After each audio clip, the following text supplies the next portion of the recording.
Hi, everybody, and welcome to our coverage of the final season of Squid Game here on We Know Scripted TV and Nothing But Netflix. It's a crossover as beautiful as keys and knives. As we're going to take a stab, speaking of knives, and talking about the last season of the hit sensation, one of Netflix's most popular shows of all time, is on its way out, but surely it will go out with a bang and a lot of blood. So we are beginning, as we did last time, our daily recaps of season 3. And of course, I say we because this is all about partnerships. This is all about alliances. And in a game that's entirely individualistic, it's only proper that I bring in somebody to be in tandem with me to make sure that we would never turn on one another. In solidarity, I'm so happy to be joined once again by Chappell. Yes, you brought me in so you could hide and I can kill. This is perfect. There we go. Exactly. No switching. I will gladly take the blue. I am wearing the blue right now. I will scurry my craven ass away, and you can get to killing. I'm equally craven, but I'd rather have a knife and be craven. That's where I am. So yeah, this is a great connection that we have, Mike. We get to talk about Squid Game, and we got to talk about it twice in such close succession. This is very different from Netflix because they're used to making us wait several years for finales and for future seasons of shows. This feels like it was back to back. I mean, essentially, yeah, it was 6 months, but it does feel back to back, not only in this day and age where it feels like we have both, been in this purgatorial time loop where things have felt both forever and instantaneous at the same time, but also the fact that, and you could tell when you watch the season 2 finale, this was very clearly conceived and was literally filmed back to back with season 2, that it was almost kind of built out as one big 13 episode season, essentially just stretched across 2 seasons. So I'm very glad we did not have to wait incredibly long. It took a few years between seasons 1 and 2. Luckily, to your point, not nearly as long of a hiatus between seasons 2 and 3, because especially given that cliffhanger, we had to see how things resolve, and we get a resolution here at least. But again, in true Squid Game fashion with these binge drops, we had to press pause at the end of this episode and know what's coming next as these people walk into this starry maze to see what exactly is going to transpire. And again, what's going to transpire on this podcast is the fact that Chappell and I will be in your eyes and ears every day from here on out. There are 6 episodes in the final season of Squid Game. So every day for the next 6 days, we will be recapping an episode, culminating in seemingly the series finale, at least with the original incarnation of Squid Game. So, on that note, Chappelle, now that we sort of have an end in sight, we've officially reached the final season. What did you make of the premiere, the last season premiere we'll be talking about with Squid Game proper? It's weird to me because for this to be the last 6 episodes, I don't really feel like it's setting up an end game for how we're supposed to resolve this ultimate conflict, right? We have 456, who are our main character, who is like, he's catatonic throughout this first episode, and so we're expecting him to be our hero in a way, and I think he is so down and out that by the time the episode really gets going, it looks like it's almost like business as usual. We do our vote, we say, okay, we're going to vote for whether or not we're going to keep this going, and then next thing you know, we're back in the game. So it feels like we're like just dropped back into the season as if the insurrection almost didn't happen, and if it wasn't for like American politics. yeah, basically, right? But if it wasn't for the intrigue with the captain and with the detective, like that stuff is kind of moving the plot toward this is going somewhere. It's going to end eventually, but inside of this bunker, wherever these people are caught, they're just back to fighting for their lives and hoping to win a bunch of money.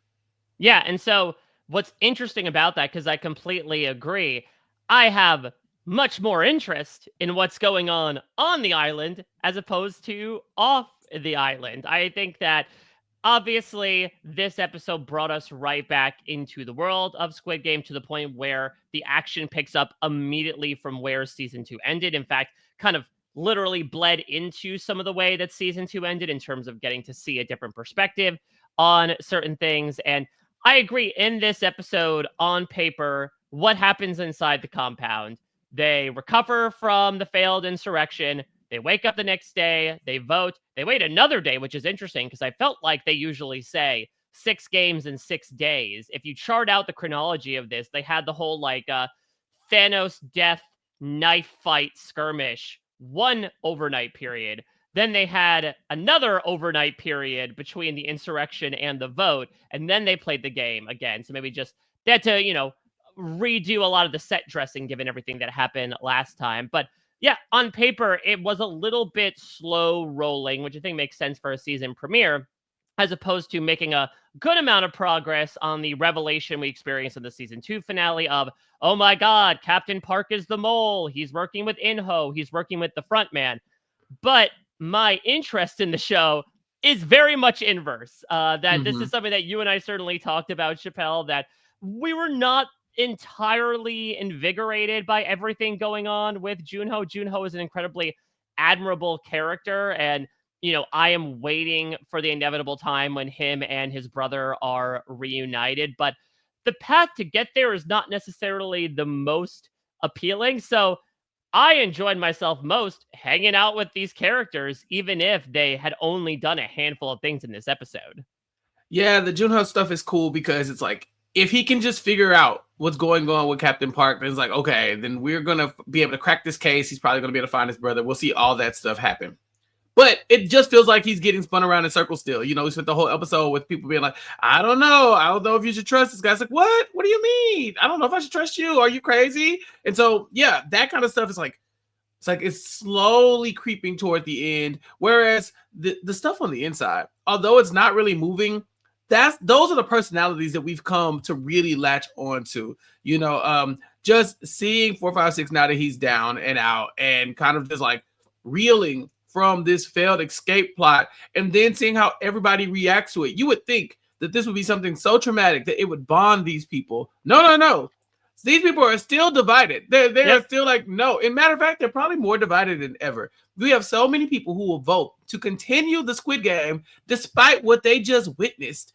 And on top of that, they have so many more questions because the fact that 456 came back out alive, that really throws a wrench into everything, because if he had died, it'd be like, okay, he's normal just like everybody else. But even by the middle of this episode, even he's asking, why did you keep me alive? What are y'all doing here? And I think everybody wants to know the answer to that.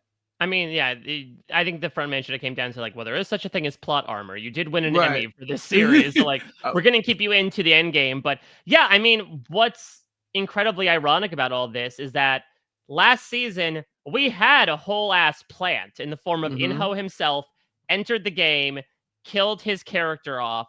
But now Gi-hun, 456, people are accusing him of being the plant, right? Of being like, oh, well, teacher's pet. He must have been kept alive for a reason. And Gi-hun himself is being driven crazy by it, which is the answer to his own question as to like, why are you being kept alive? It's exactly what In-ho says when he executes his best friend Jung-jae, which is like, hey, I'm really going to show you, the reason why you threw yourself back into this was to try to prove a point that happened with that old man back when he was dying, that like, no, people are inherently good. The concept of your game does not say anything about society. And they're like, okay, bet.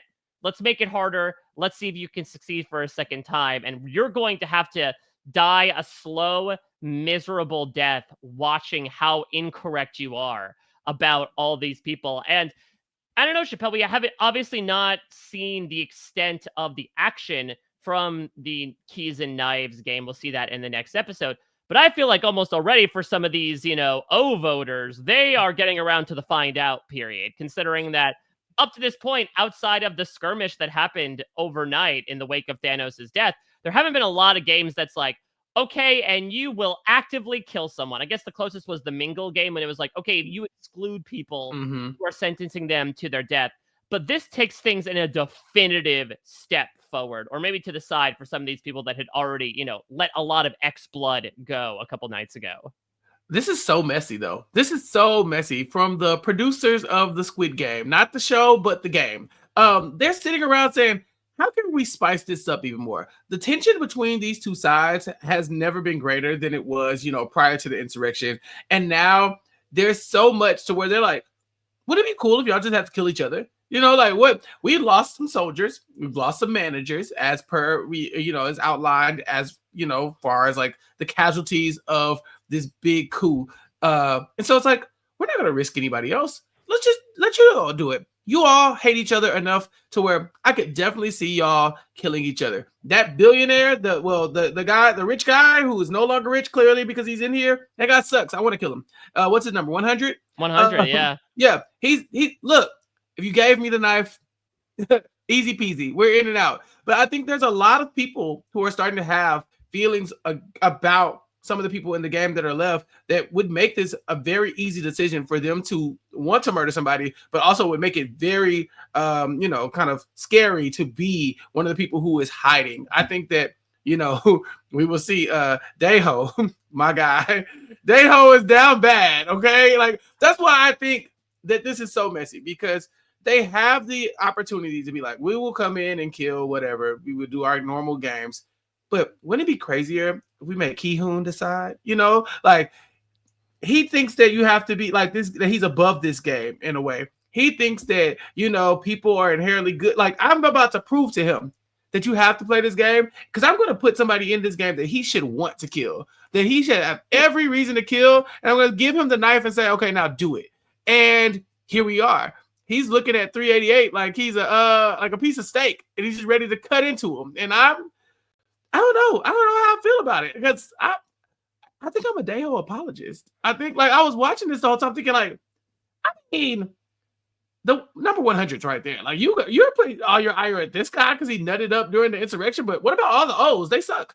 Well, yeah, let's talk about this, because to your point, Gi-hun is just absolutely awestruck over the course of this episode. I mean, he is seemingly just in shock for the entirety of the episode. He comes back in the box and he has like 2 lines in the episode, right? Where he wakes up, asks where everybody is, finds out, unfortunately, like, yeah, all the people that you led forward in this big, I guess the opposite of the Alamo in this case, of like not defended but attacked the Alamo. They all went out, much like the people who defended the Alamo.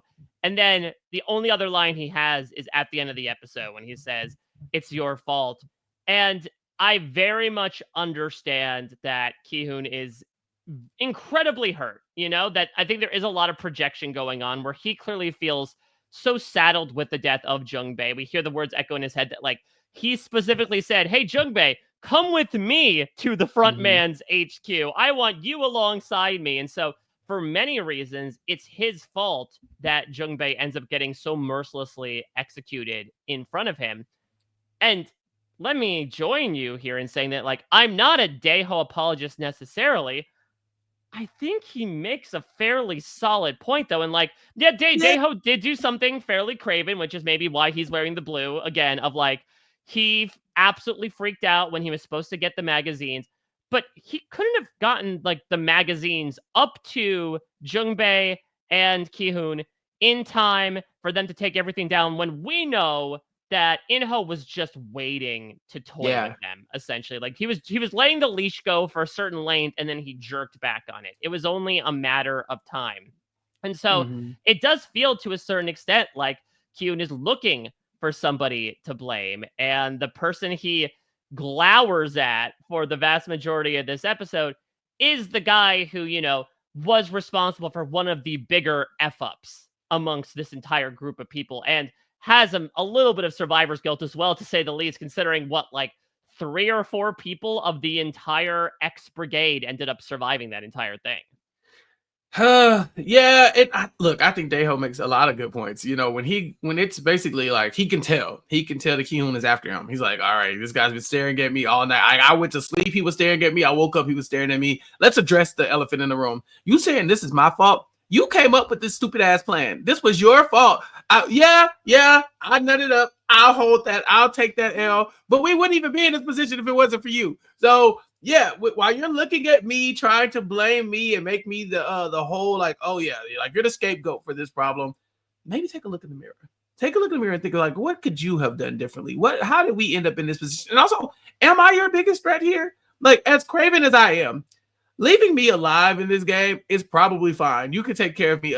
Mike, as we say in the Survivor world, there are bigger fish to fry. Why are you coming after me? Namhue is right there, and I hate that guy. You know, there's so many other people that you could be killing, and you are worried about him. So it doesn't. It feels like a little projection from Gi-hun. That's all I'm saying. Yeah, I mean, I think that though when Daeho is like specifically coming in with the argument of like, if you didn't do anything, we had the numbers, we would win the vote. I think it's a little bit of a false equivalency because it does Mm-hmm. make an incorrect assumption as to what Gi-hun was doing in entering the game again in the first place, which is like he didn't just want to do what happened in season 1, which is like, okay, we get the majority of the votes and everybody goes home because again, he had that happen. He's sang that He's song done it. before where they Yeah. got the opportunity to leave and then everyone said, wow, our lives suck to the point where I would put my life on the line for a life-changing amount of money. Let me come back. He wanted to break the wheel. And so this is why he felt like he had to do this. And I think it is this idea of obviously this is a guy who, as you mentioned before, despite being a Squid Game winner, very much still is weighing the moral quandaries of taking another person's life. He nearly didn't kill the runner-up. He technically didn't. Sung-woo, like, he Mm-hmm. had him cornered in the titular Squid Game and was like, I can't kill you. Let's invoke Rule 3 again and let's leave together. And Sung-woo is the one who decides to end his own life. And so I think Mm-hmm. that Gi-hun has always kind of existed by this idea of like, he will maybe, as a pure idea, kill if need be, and we'll certainly get into that, assumingly in the next episode. I do not think, I don't trust this cliffhanger. I do not think he's going to kill Daeho. He seems mad as all get out, but it just doesn't feel necessarily within his character now. And maybe there is something where like losing Jung-jae fundamentally broke him, and he decides that like, okay, if I'm in the Squid Game, I might as well play now. Yep, I've been proven wrong. Let me get down in the mud with the piggies and start rolling around. But at the same time, I still feel like what we've been given with this character through 2 seasons now wouldn't necessarily make such a big turn after just one moment. Yeah, no, he should not. That's what I said. The whole episode I was thinking, like, why are you taking this out on Daeho? This ain't like you, you know. But he just went through a very traumatic thing, very publicly traumatic thing too. Like everyone's staring at him. But the other side, the opposition, not the Squid Game staff, but the O's here, they are taunting him. I'm thinking, if you're gonna break bad and kill somebody, you have a list of people that you could just kill. They're laughing, they're clapping. Oh, give a shout out to this guy. Yep, he's in on it. He must be a plant too. Oh, yeah. Your whole goal was to kill all your friends so that we can win the vote. You wanted a bigger split of the pot. And also, Shaman of the Sea.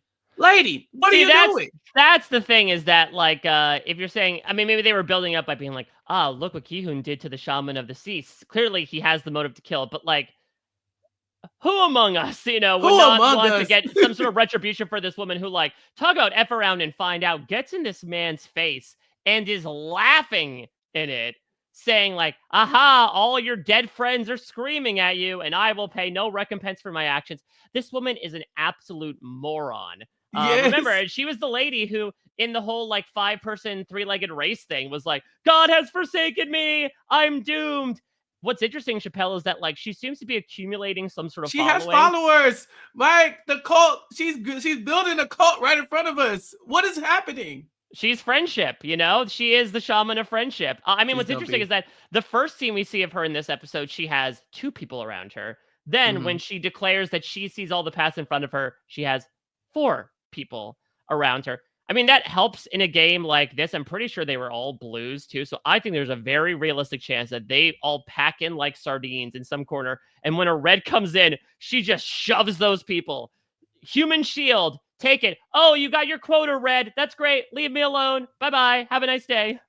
Oh, it's tough too because you're looking at like this lady is, like you said, she's a moron. This lady is an idiot. But the fact that she's accumulating followers means that like these people are also idiots. And look, and I don't want to simplify this because it could be way more complicated than that. Like if you're looking at it from a point of view of somebody who's probably lost their faith, they're probably in this thing thinking, what the hell? I'm fighting for my life every day. Why am I alive? And then you have this woman over there preaching the gospel of whatever she's talking about, saying like, no, the stuff that is happening, I see it happening. I'm foreseeing it. I'm the reason why we're alive. You're like, Okay, well, it wouldn't hurt to throw my hat in the ring with her. She seems like she's got everything going on. She's still alive, and she should have been dead, but by all accounts. And so, let me come over here with her. Like if she's passing out some blessings, I want to be one of the people to catch one of those. So yeah, I think that it's good for her. Like you said, she has people who will seemingly follow her off a cliff, and you could use that here in Squid Game. But also, at what point do these people look at her and be like, "Lady, the hell you talking about?" And then she is the sacrificial lamb. That's what I'm waiting on. Well, let's talk about the reason why many of these acolytes might be expended. Let's get a little bit more into the titular game, the fourth game of this year's Squid Game, which is hide and seek. And so, for those that might not remember, I'll do like a Big Brother description of the competition. Essentially, there are two teams, blue team and a red team. The red team are the attackers. Literally, they are each given knives, and their goal is to kill at least one person. If they are not able to kill at least somebody on the blue team by the time expires, they are eliminated. They also cannot kill each other. The blue team members are entirely on defense, but they are thrown inside this, like, I wouldn't even call it a maze, just sort of like a big room with a bunch of different places where you can hide, where there are these locked doors, where they have, I guess, skeleton keys before they become skeletons, where they can just hide away and hope that they are not found. We alluded to this in the introduction, but Chappell, let's officially confirm it here. Would you rather be a knife or a key in this game? Whew. That's tough because realistically, no, I could not see myself murdering somebody. However, this is me being in the Squid Game is very unrealistic. So put me in that situation. I want the knife. I want the knife because, but it's sad to say this, but if you've gotten this point into the Squid Game, if you are voting yes to stay in, you're willing to take whatever you're about to get, and that means you are willing to go and do these games, whatever they may be. We saw that the bridge game meant that people had to die. The tug of war meant that people had to die, and at your hands. So we've had other games where it's been your fault that someone else has died. It probably helps to hide behind people in the red light, green light. So you've already signed up for, I need to survive, thus these people have to die, and if they have to die for me to survive, then that's the game. They did that, I think, what was it, when they're running around and they're hiding themselves in the rooms with the with the max capacity, those people. Yep. They were pushing people out of the room. At this point, blood is on my hands. I'm about to get them bloodier. I'm about to murder somebody. And I know where the weak links are. Okay. There are a bunch of them. I wouldn't even pick at this older woman. Her son, oh yeah. He like if he knew he needed to switch with his mom. Okay. Because I would have been looking at him like, you think Jun-ho is who you should be worried about? Well, I'd have my sights on this man since the moment they gave me the knife. I'm like, oh, I'm taking him out because he ain't got no backbone at all. So no, give me the knife. But Mike, are you hiding for real? I think I honestly would pick key because for me there are some benefits that outweigh the drawbacks. Because here's the thing for me: you don't start with a knife, but there's not a lot, physically speaking, if you're adept enough, that could stop you from getting a knife. That's It's true. not like when a red person finds you, you have to be like, "Up, I give up. Okay, kill me." You can defend yourself. And listen, we have, a couple of veterans that are still locking things out. We have Daeho, we have 120 as well, who are, trained in those militaristic ways. So, like, if I was a blue and I felt confident in my own abilities, like, I would hide. And if a red came across me, like, you just get him in the right time, the right place, take that knife. You can kill them if you want to. Or you could say, like, nope, stay away. I'm just holding you at knife point until that timer counts down, and then you're gone. And even if you do kill someone, to your point, it's sort of like, there's no half measure when it comes to the idea of taking someone's life. But listen, from a legalistic perspective, self-defense is often a winning argument. And that's what the case would be in this particular game. I don't know. It's self-defensive is like, well, if I don't kill you, I will die. So by killing you, I'm defending That's myself. true. Yeah, it's like I don't know how much of this stuff would hold up in a court of law as well. They're like, so tell me about Sarah Beth. Now, what happened? Go back to that part. No, and I think you make a good point. I mean, it's like you said, these people, and they bring it up in the episode, these people are not just going to sit around and die, right? They're going to fight, obviously, once they're caught. So you just got to pick off one of the little weak ones. You know what I'm saying? And so, or you need to team up. We saw Namgyu who being like, Minsu,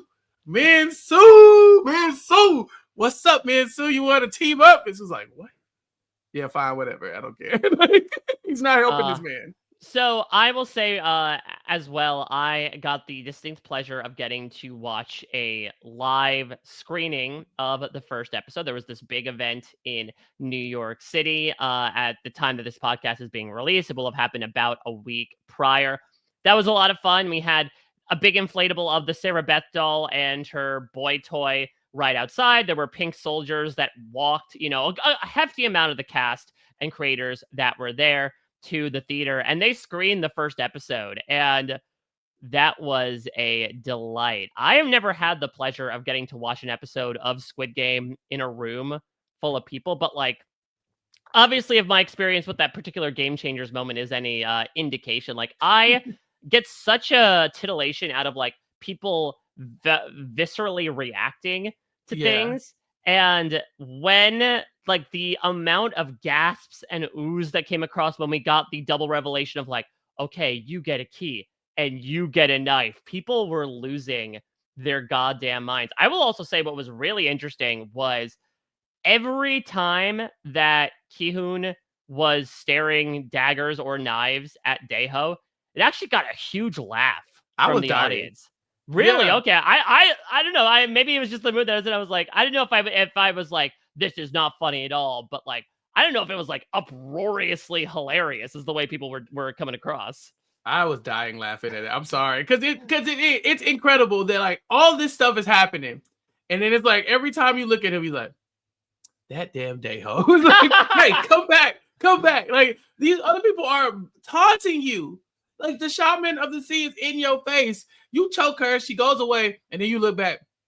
Dae-ho, it's you. It's like, hey, come on, keep up with us. Dae-ho is not a problem right now, but it was that tunnel vision. It's just that, like, and the fact that Dae-ho is also kind of like trying to avert his gaze, but then is also kind of making eye contact. Like, is he looking at? Oh, he is looking at me. This is crazy. Yeah, I loved it. It was so fun.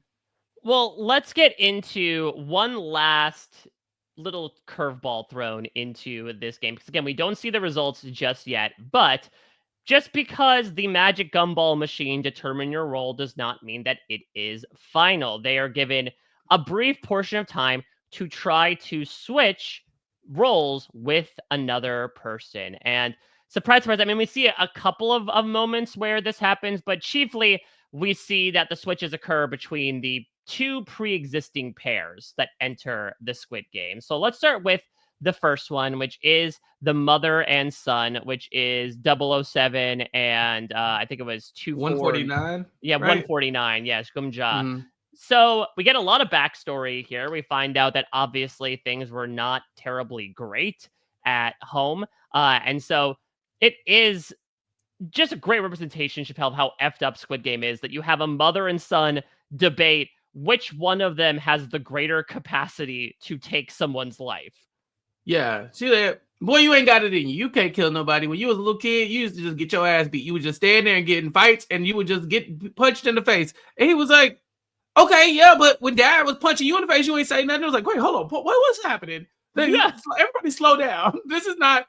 These two people basically like trying to figure out who's the least traumatized. You know what it is? It's honestly, it's like an Amazing Race roadblock. It's like, who wants to take a stab at this? And it's like, oh, okay, well, let's figure this out. Who has more of an experience wanting to, actually snuff someone's existence out?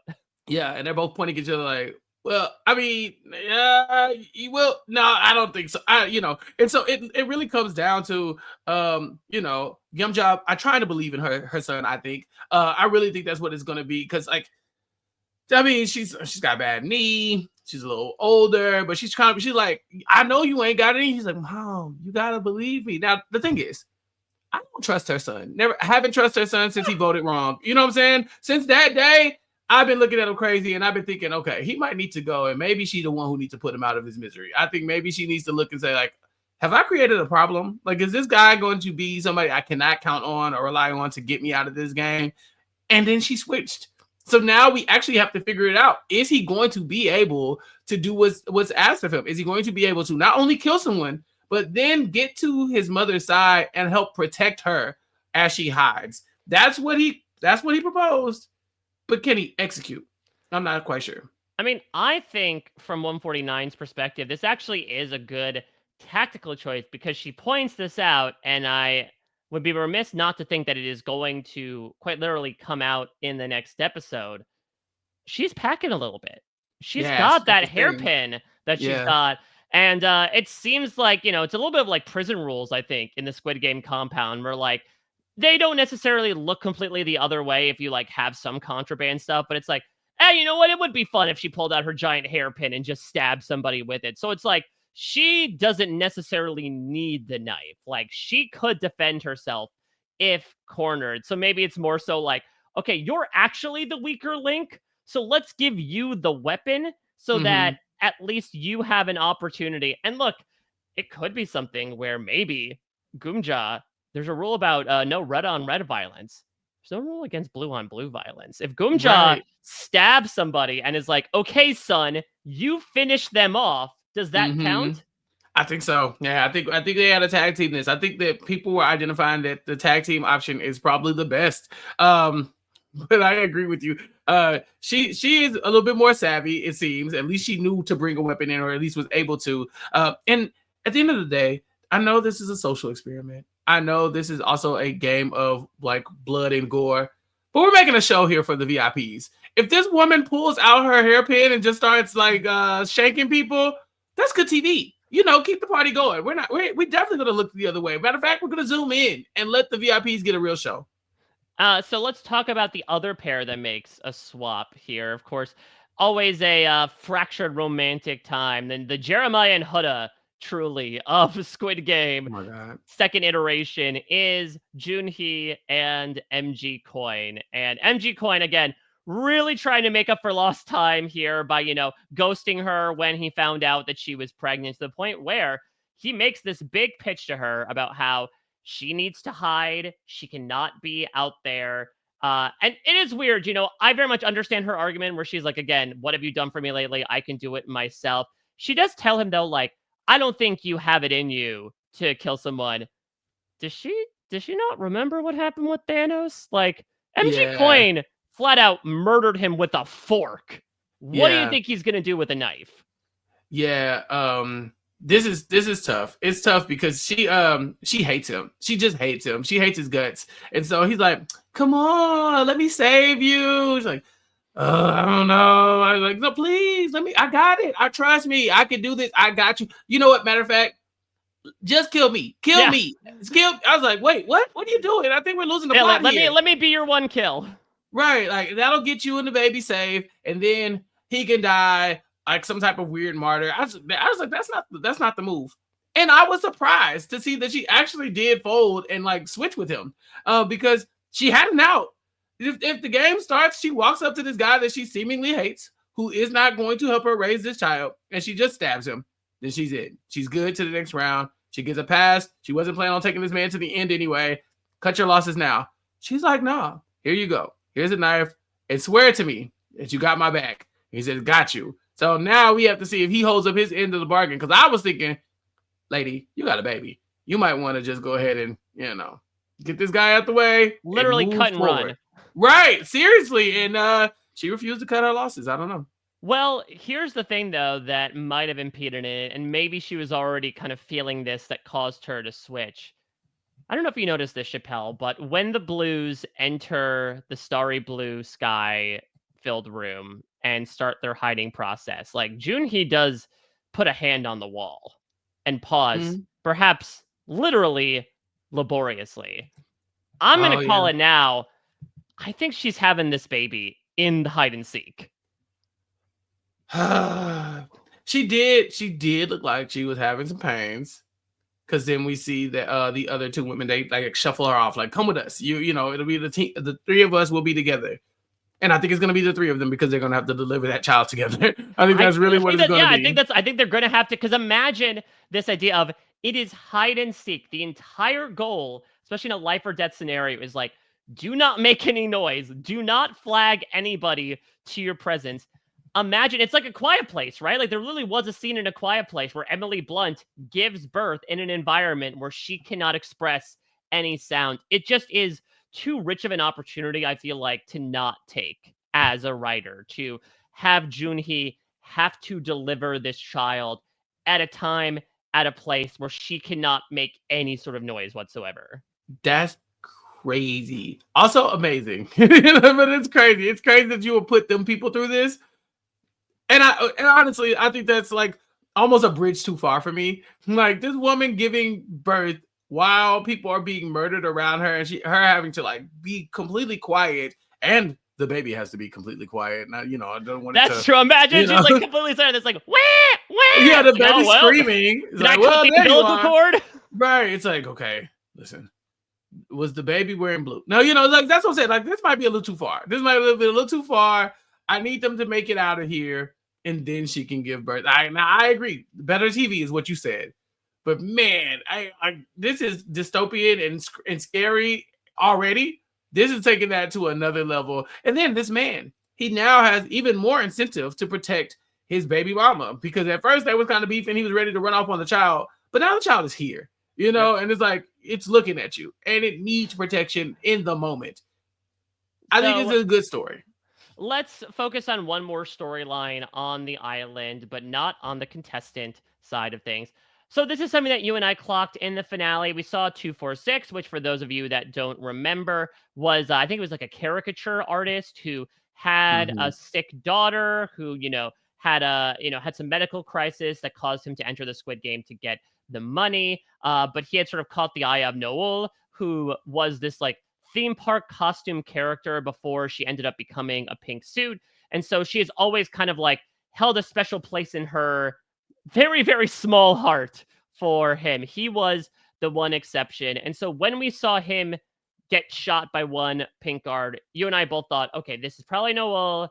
He's probably alive. And indeed, as is proven in the very first scene of this episode, that is the case. And she goes all out to make sure that this man survives, from faking his death to having him get on the operating table, scalpel right near his major vital organs before she open fires. And for the second time, Chappell, an operating room for the organ harvesting program is wiped out in one fell swoop. They gotta stop bringing people in here. They just have to. Yeah. It's just no visitors.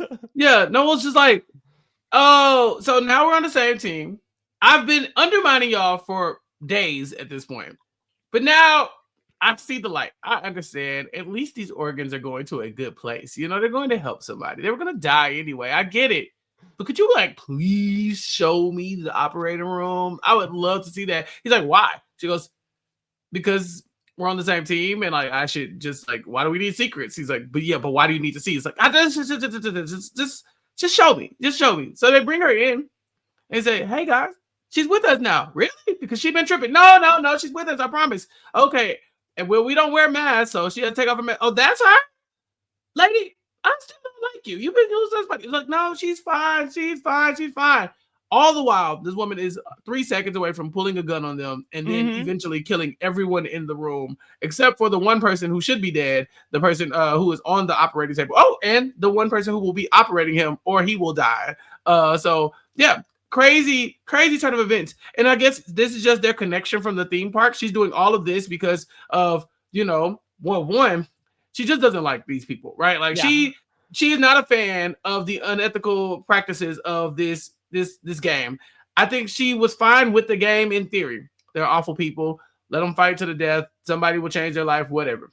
But now she's finding out that, oh, y'all out here doing back alley stuff and, keeping people alive to take their organs and stuff like that. I had a captain like you and I shot him in the head. I think that she's flipping, but I can't tell if she's flipping to a good side or if she's just very invested in this one part of the story. Yeah, it's a good point. Whether she is a company woman or if it's more so I want to protect this guy. I mean, the question is what happens with 246 after this, right? They might have him pull a Jun-ho and be like, okay, if you want to escape this, go stand in this pink jumpsuit. There's plenty to go around now.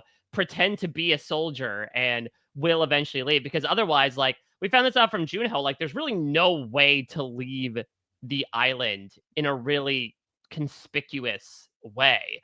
Mm-hmm. But I think when it comes to Noel, I mean, you think about what's the next step for her, considering that, hey, they just wiped out what, eight managers and 27 soldiers. Like, what's going to happen with her when another 5 are gunned down? But this sort of happened in season 1 too, when Jun-ho ends up infiltrating everything, where she can just make the argument of like, no, they were doing this, very immoral thing again. They were spitting in the face of what these games were meant to be. And so I want to keep everyone on the straight and narrow. And they sort of did that in season 1. Remember, they actually strung up all of the soldiers that had been doing the organ harvesting as sort of like a symbol to everybody of like, these people betrayed what the game is all about. So if Noelle gets called into the boss's office again, like she was in season 2, there's at least an out there if she's not going just like fully rogue and decides in this moment she's ditching the pink jumpsuit and just trying to get off the island with 246. Do you think she's a good guy? Like, is she like a hero because she saved this man? Because she is a part of the problem. She's a cog in the machine.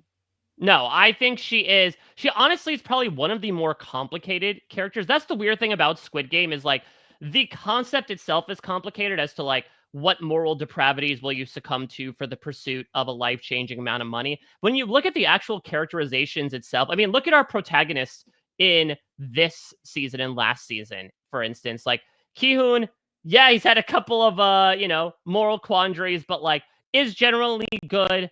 Daeho screwed up, but like he's generally good. I feel like 120 is like the most lawful good person there. The mother and son have had their indiscretions in the past, but they're good. Mm-hmm. Jun-hi's good. MG Coin came in as bad, but he's trying to do good. Like our protagonists are really painted as protagonists, in my opinion, and the antagonists are really painted as antagonists.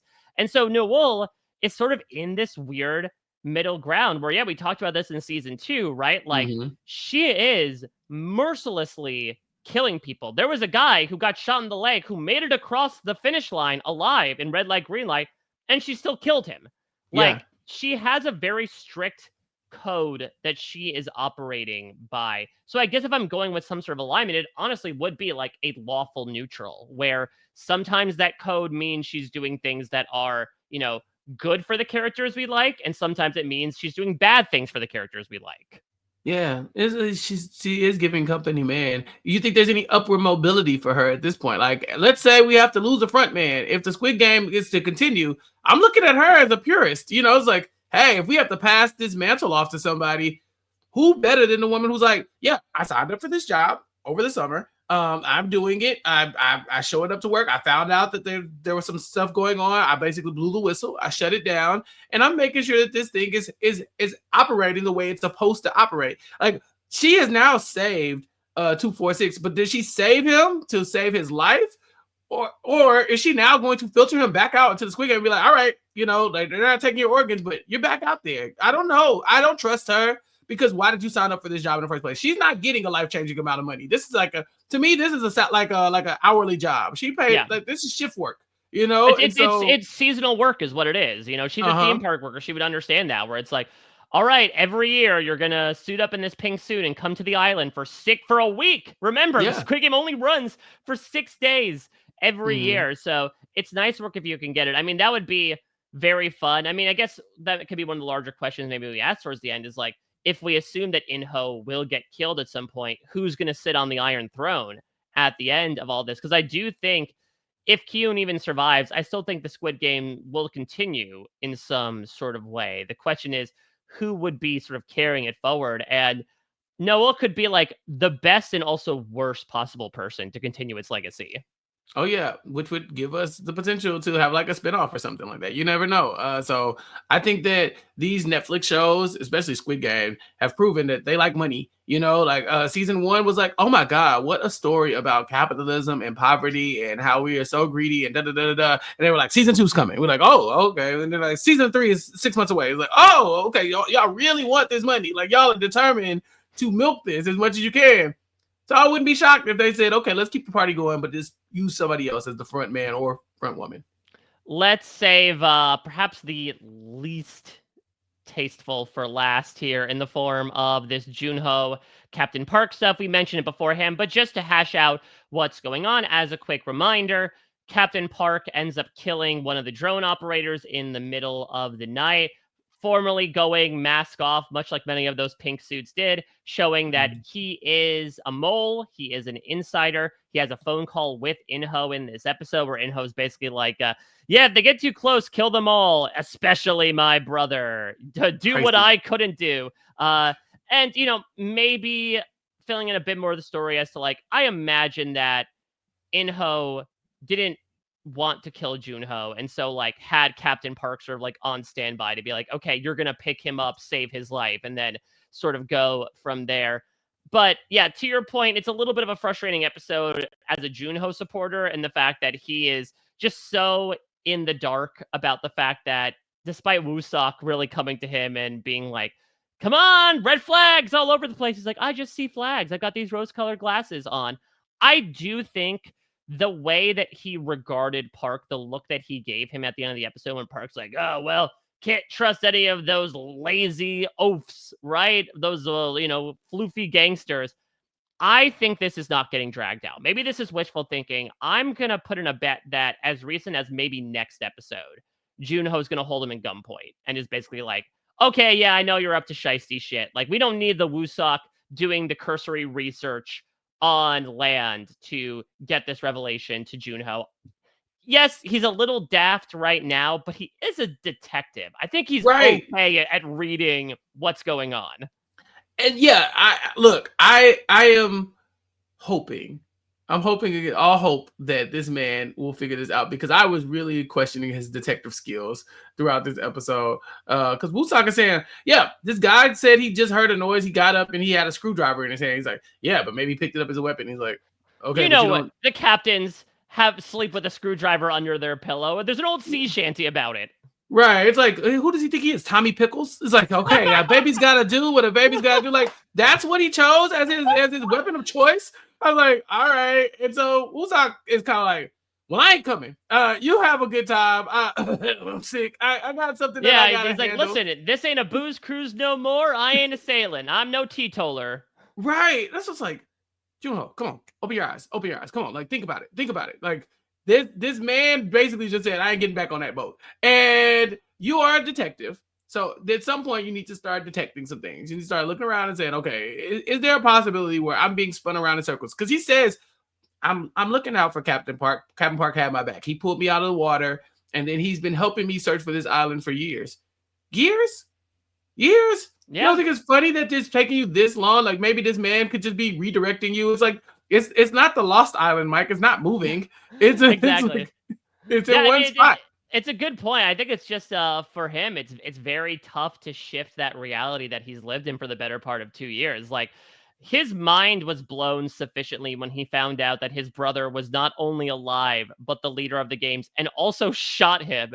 So I think he's still trying to kind of reconcile his mind around that. He can't really deal with also the subsequent revelation of like, remember this heroic captain that you thought saved your life? Yeah, he's in on it, and he's been purposely leading you astray to make sure you don't pin the tail on the donkey for the past 2 years. Like, I think that's just too much for even the best detective to handle. And Mike, I'm confused now, because hold on. Wasn't there a moment where he asked him, he was like, did you see the captain pull you out of the water? He was like, no, my mom told me that it happened, or something like that, right? Yeah, he said that Woo-sok asked him, did you remember anything after you were shot? He says, no, my mom told me about Captain Park when I woke up in the hospital. Your mom is also In-ho's mom, though, right? Like, yeah, and I mean, they talked about their childhood back in season 2.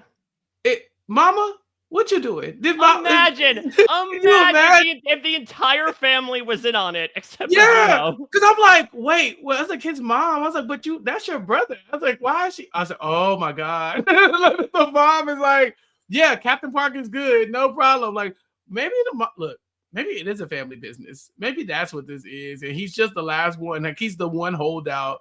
I would love to see that. He might be the unintentional black sheep of this family, where like his father was in the Squid Games. His father did the Squid Game, and it's like he's the only person who did not actively participate in it. He had the nerve to go become a cop. sir, this is a crime family. Have some decorum, you know. So no, please bring the mom in. Bring the mom in, or the mom's backstory or something like that, where we're like, yeah, the mom set this all up. It's her all along, and to pit these brothers against each other. Cinema. Well, there's one last thing I want to do here, Chappell, because of course we are talking about a show that involves a lot of casualties, and we are also looking at the final season of a show, which often does like to, if the tone calls for it, expend a lot of its cast. But like any good Squid Game, there's a twist. We're not going to do a death draft right now, Chappell. Okay. We're going to do a survivor draft. Oh.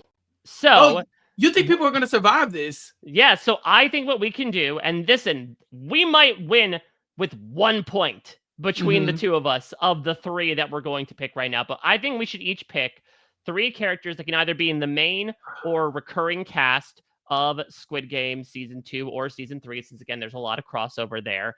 And if that character survives through the final credits of Season 3, you will get a point. Again, this might be a la some of the best soccer matches, just like a 1-0 final result. But hopefully we get at least 1. That's crazy. I don't know if in my mind I just can't conceptualize anybody surviving all of this, because you could see a world where all of them die, right? Like not so much that every person is dead, but you could see a world where literally every character there is a plot where they could die, right? Like even our front man, like all of them, I could see but wouldn't that person just kill them, or couldn't they have died in this way, or wouldn't they sacrifice themselves? So I think this is so much fun. Okay, yeah, Mike, you can start if you want. Oh yeah, I can start here. Okay. Ooh, do I go big? I'm not gonna go big. There's a pretty risky pick. Now, this is a tough thing because, to your point, I think there really is an argument for or against pretty much everybody. I don't think even Gi-hun has plot armor. No. I think that he could easily go out in a blaze of glory, either succeeding in his mission, or finally In-ho's okay, I've toyed with you for too long. Time for you to finally die. But everybody, as you mentioned, there could be a reason why they get unceremoniously killed, or they have this grand hero sacrifice.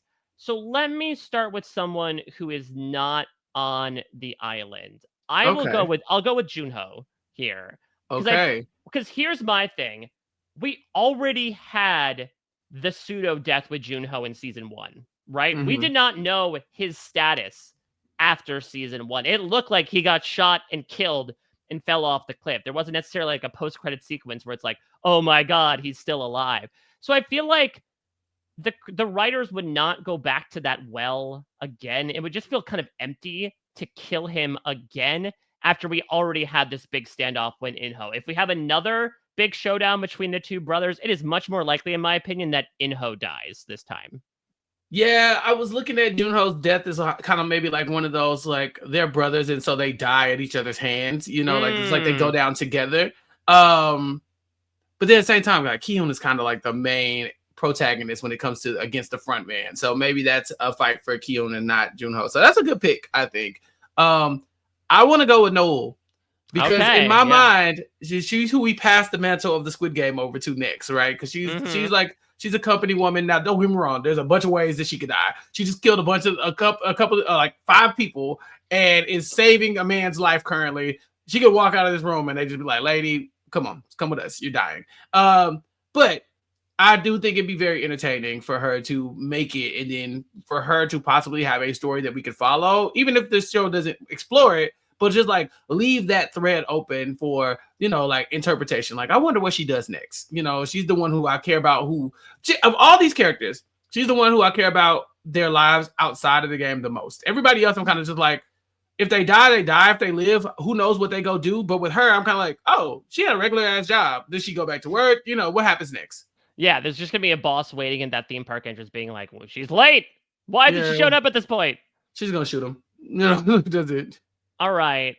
Do you want a second pick? Do you want to snake it, or do you want to go back to me? Oh, I think I should snake it. Yeah, let's snake it. If you have another one off the top of your head. Pick. Yeah, I'll go with somebody who's not on the island. Woo-sok. Oh, okay. He's not coming back, baby. He's gone. He's gone. Yeah. He's never coming back. Sorry. Yeah, I mean, this might low key be like the steal of the draft here because I don't see a world where he like gets back on the boat. Maybe there's something where he gets too close to the information where, as we know from the beginning of season 2, the front man has eyes everywhere, and like maybe he gets executed by his own goons, despite the fact that he is a goon in and of himself. But I do think he escaped a possible dangerous situation, considering that we were going in that direction, right, Chappell? It's like, Mm-hmm. oh my God, it's very traitors, right? Like, oh, he's the only one that suspects that I'm a traitor. I got to make sure I murder him tonight. Woosak Mm-hmm. was able to stave that off as well as a nasty hangover. So this might be an already locked in point. Yes, let's do it. I hope we never see this man again so I can get this point. Well, then I feel like those are some easy options taken off the board. I'm going to take a bit of a risk here. So I'm looking at our pairs, and I think there's a very good instance where both members of a pair could die. But again, Chappelle, the tropes orbit around my head like the Mm-hmm. stars decorating the canopy above the blue team as they hide for their lives. And all I could think about is this idea of like whenever a baby is introduced into the equation, like the mom doesn't survive and someone carries on in the mother's stead. Yeah. I'm going to go with MG Coin. Ooh, I think okay. I think there could be a world where after this guy, the pure irony, right, of him essentially denying this child's existence before Oh, entering the Squid wow. Game, that Jun-hi either, would tragically die in childbirth or gets killed afterwards, and he's like, okay, I have to take care of this child now. Again, I could see it happening. Now, this show Yeah. always surprises, so maybe it won't necessarily be the case, but I feel like there is a remote possibility.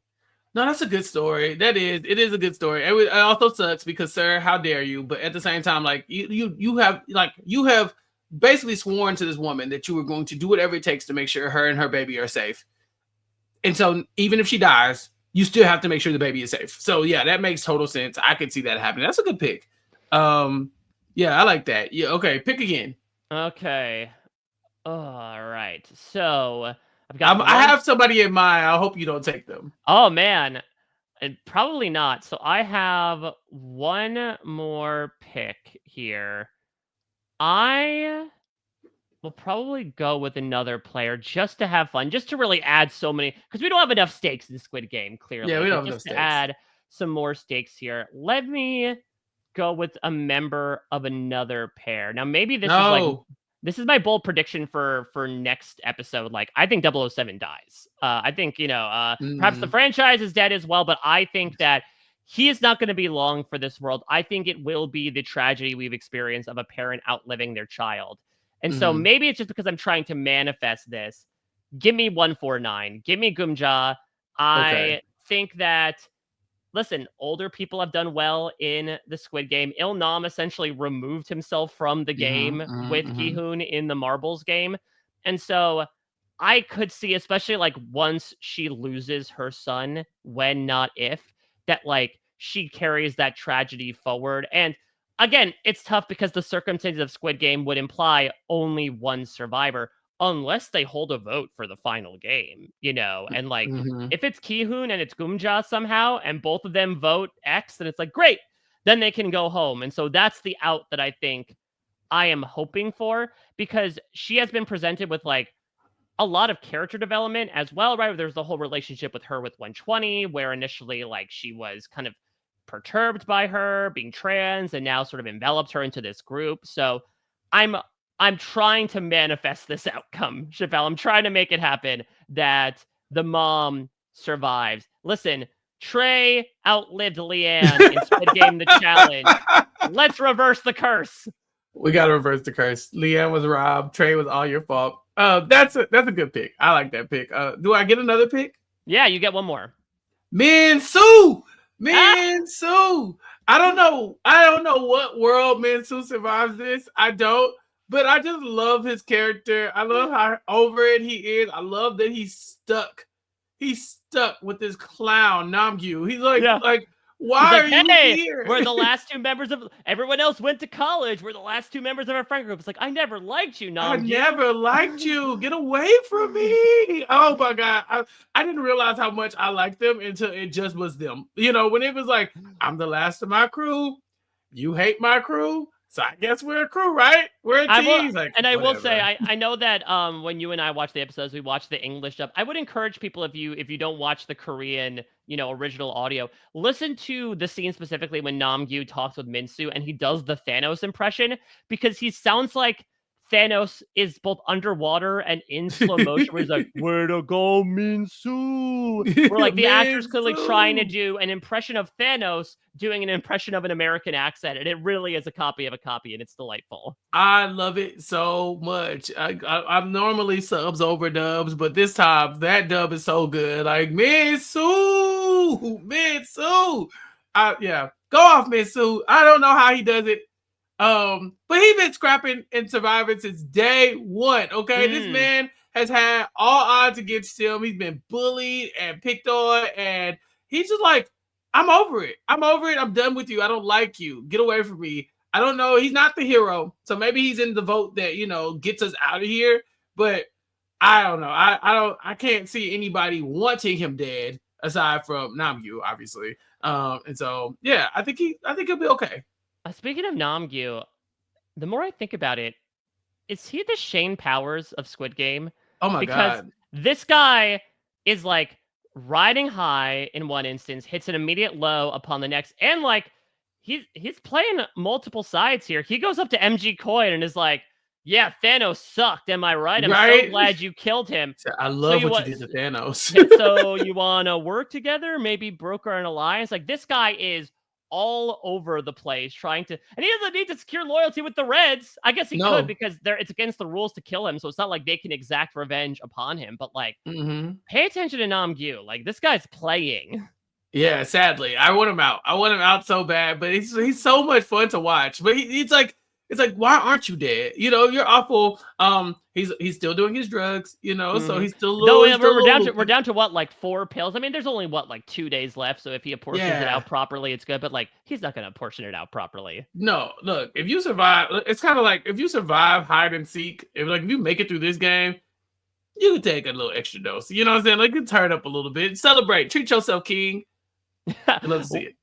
Well, Chappell, this does it for our coverage of the premiere episode of A Squid Game Season 3. But of course, as we like to say around here, we are just getting started. Again, we'll be back tomorrow with episode 2. So if you dutiful listeners alongside us decided to experience this show the way we are, which is pausing down after every episode, you can press play right now on episode 2, because it will only be a short amount of time before Chappell and I are back in your eyes and ears talking about it all. Make sure you don't miss a second of the coverage we've got going on. We know scriptedtv.com. You can go to our YouTube channel as well to make sure you're not missing out on the video version of all of this.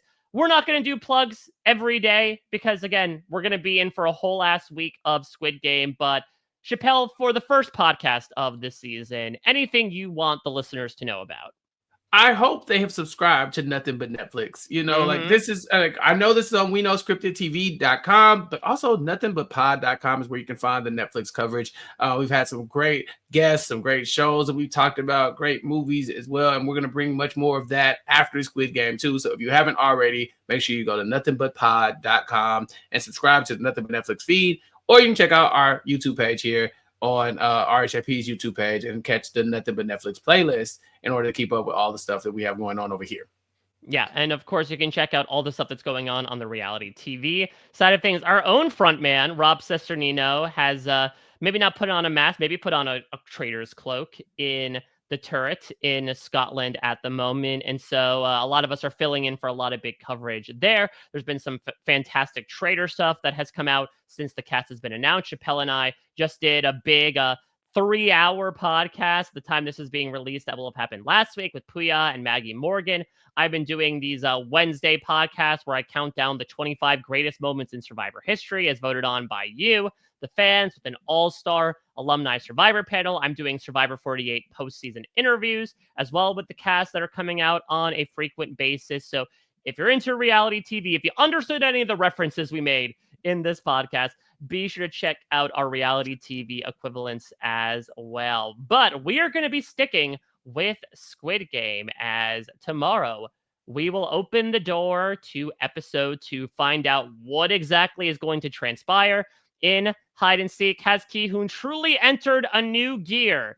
Will he take out his aggression on Dae-ho? Will someone else take the brunt of it? Which characters will survive? Will Noel be able to figure out how to get herself out of the mess she found herself in? What's going on with Jun-ho and Captain Park? Hopefully, lots of answers and seemingly more questions to replace those answers coming to you tomorrow. Thank you all so much for listening. It's so exciting to be back. I mean, I think it's because we have a Chappell and myself that like this absolutely snuck up on us. You know, I'm glad for it to have to wait only 6 months for it to happen and to especially have things pick up right from where they left off. So you feel a little less confused about like where you find yourself in the middle of everything. Not a huge time jump like we saw between seasons 1 and 2, but now that we got through the first episode, I feel like we're back in the swing of things, you know, from both a show perspective and a podcast perspective. So I hope you enjoyed this, and I hope you'll enjoy the rest of the podcast we have going on for the rest of the week. So Chappell and I will be back tomorrow covering episode 2